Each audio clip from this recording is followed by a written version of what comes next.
University, which is the first dictum of which is to serve Minnesotans, serve the community, and really deliver on what we need to do in the state of Minnesota for the patients, for their families, and for everybody there. So whom I represent here are the people that are behind that science that has changed medicine and epidemiology, for that matter, from magic 200 years ago to actually something you can do something about. So we are no longer to be seen in this state as victims of this pandemic, but rather vectors. You can deconstruct that. You can do something about this. And all these prognostications, all these Twitter storms, all these, social media events. I'm not big on social media, but my teenagers tell me.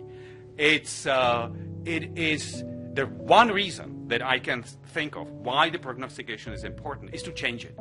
Do something about it. And that's why Minnesota is different than others. That's why Minnesota and its university is seen as a information and action hub, national and internationally, because we have been able, under the President Gable's leadership, to actually deconstruct that problem and represent, the science behind it. So what is the science? The science started from the, I'm going to talk about the testing because that's why we are here today.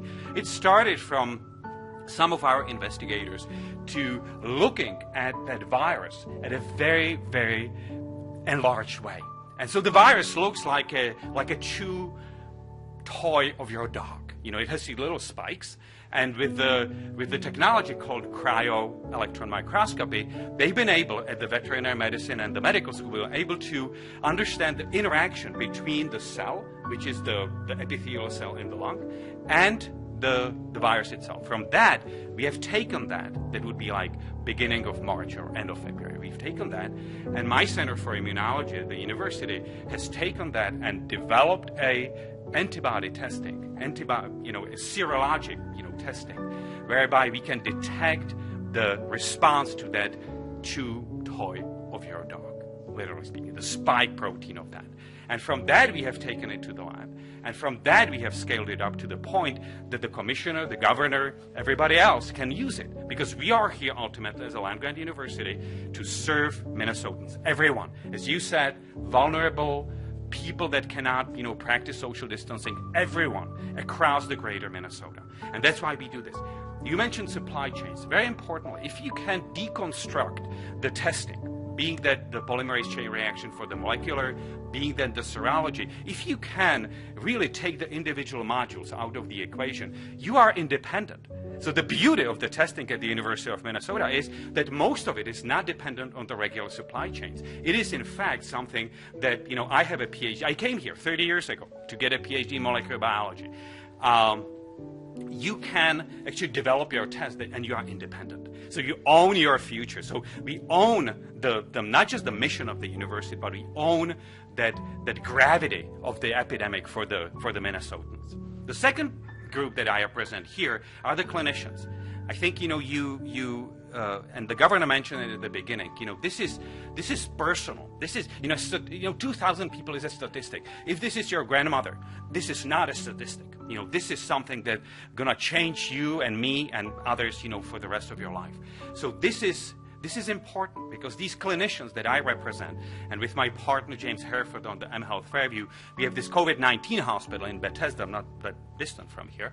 That is where these selfless, utterly exhausted people practice not heroism. It looks like heroism from where you stand, because it's so distant. From their standpoint, it's an act of decency. I am doing my job. That's what they do.